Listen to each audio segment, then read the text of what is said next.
Living in Sunnyside Estates wasn't my first choice, but the location was perfect for my commute, and the walking trails provided an ideal environment for Maverick, my service dog.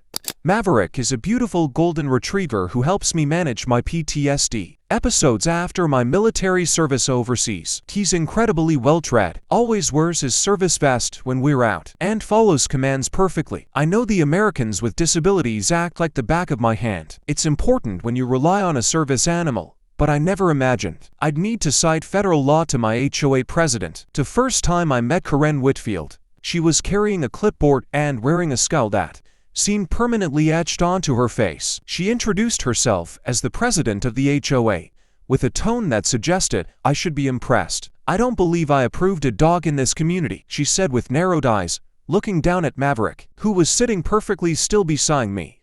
I politely explained that Maverick was a service dog, not a pet, and therefore exempt from pet restrictions under federal law. She huffed, muttered something about people always finding loopholes, and walked away. I should have recognized the warning signs right then. Over the next few weeks, I received 3 separate notices about alleged violations, my grass being a inch too tall, my mailbox being the wrong shade of black, and my garbage can being visible from the street for approximately 45 minutes after collection. Each notice was signed with Karen's elaborate signature, complete with a smiley face that felt more threatening than friendly. I complied with everything, not wanting to cause trouble, but I had a feeling these petty infractions were just the beginning. Then came the HOA meeting, where Karen proposed a new rule requiring all animals, including service animals, to be registered with the board and to wear HOA-approved identification. When I raised my hand and mentioned that this conflicted with the Americans with Disabilities Act, she cut me off and said that federal laws don't override community standards. Several neighbors looked uncomfortable,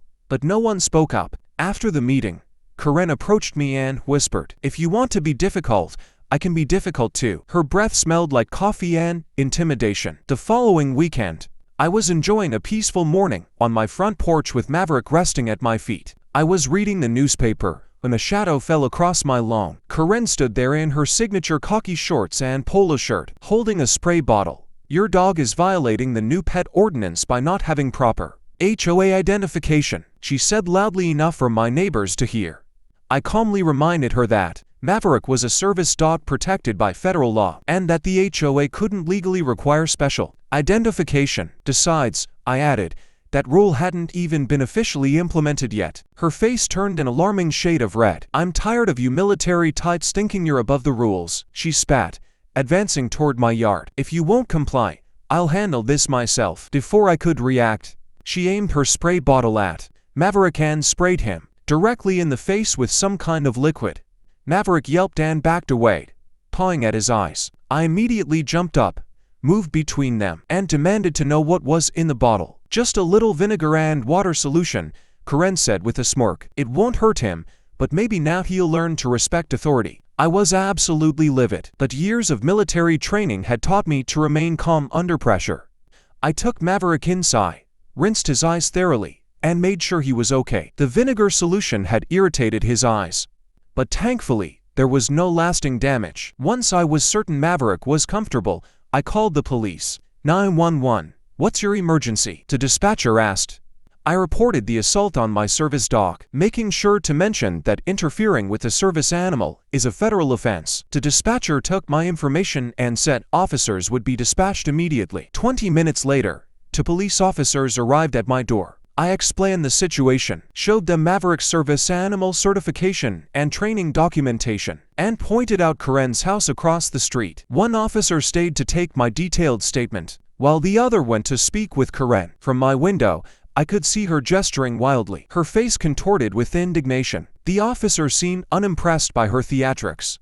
When both officers returned, they informed me that Karen had admitted to spraying Maverick, but claimed she was enforcing community standards. They explained that they had informed her that interfering with a service animal is indeed a federal offense under the Americans with Disabilities Act, punishable by significant fines and potential jail time. Moreover, her actions constituted animal cruelty under state law. They were placing her under arrest and asked if I would be willing to press charges. Without hesitation, I said yes. Karen was escorted to the police car in handcuffs, screaming about how she would have me evicted and how the entire neighborhood would turn against me.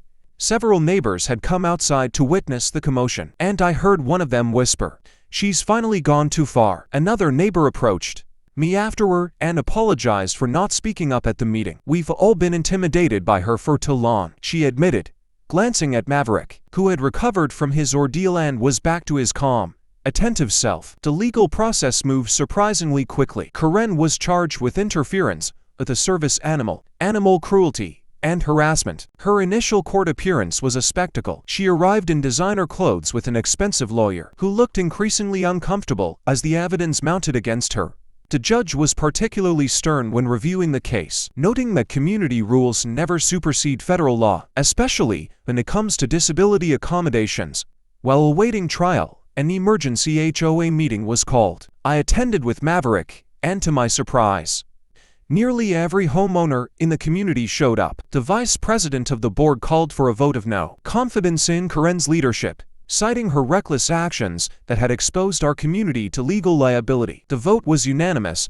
Karen was removed from the board effective immediately. Someone had even printed new name tags for the board members' table, and Karen's was conspicuously absent. The criminal case concluded with Karen pleading guilty to a reduced charge in exchange for avoiding a longer jail sentence. The judge sentenced her to 30 days in county jail, a $5,000 fine, 200 hours of community service at an animal shelter, and mandatory education classes on disability rights. As the sentence was read, Karen's face cycled through shock, anger, and finally, a dawning realization of the consequences of her actions. "But I was just enforcing the rules," she protested weakly as the bailiff approached. The judge leaned forward and replied, "The most important rule, Miss Whitfield, is to respect the law of the land, which protects service animals and the people who depend on them." As Karen was led away to begin her jail term, our eyes met briefly across the courtroom.